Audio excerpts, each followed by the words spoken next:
हर हर महादेव। श्रावण मास में जो शिव भक्तमाल का दिव्य अद्भुत उपाख्यान चल रहा है, आज नर नारायण की कथा आप लोगों को श्रवण कराता हूँ। प्राचीन काल में भगवान के अंश नर और नारायण ने तपस्या किया। तपस्या की अभिलाषा से बद्रिकावन में आश्रम बनाया उन्होंने।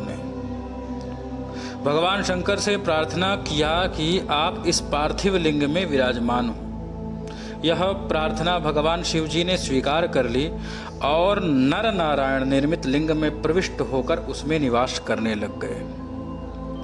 नर नारायण परम श्रद्धा के साथ उस लिंग की षोडशोपचार से आराधना करते हुए कठिन तपस्या करने लगे। वे निराहार तथा जितेंद्रिय होकर रात दिन भगवत चरण का चिंतन करते थे। उनके अतिरिक्त और कुछ उनका व्यापार ही नहीं था। इस प्रकार तप करते करते बहुत दिन व्यतीत हुआ।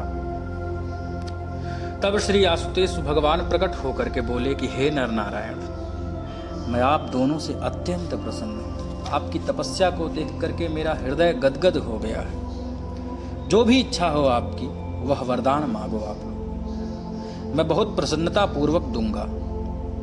शंकर भगवान के ऐसे वचन सुनकर नर और नारायण के ने तुरंत हाथ जोड़ करके, हे देवेश, हे जगन निवास, यदि आप हमारे ऊपर प्रसन्न हैं तो यही वरदान दीजिए कि इस तीर्थ में आपका नित्य निवास हो।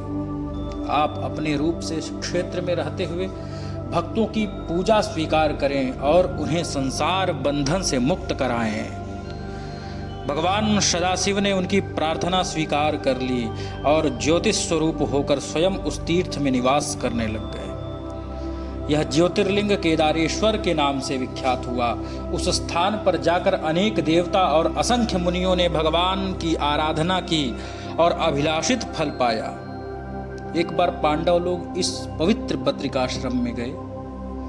भगवान शिव ने उन्हें वहां देखा तो माया से महिष का रूप धारण कर लिया और वहां से चलने लगे, परंतु पांडवों ने उनको पहचान लिया और उन्हें पकड़कर परम भक्ति पूर्वक स्तुति की।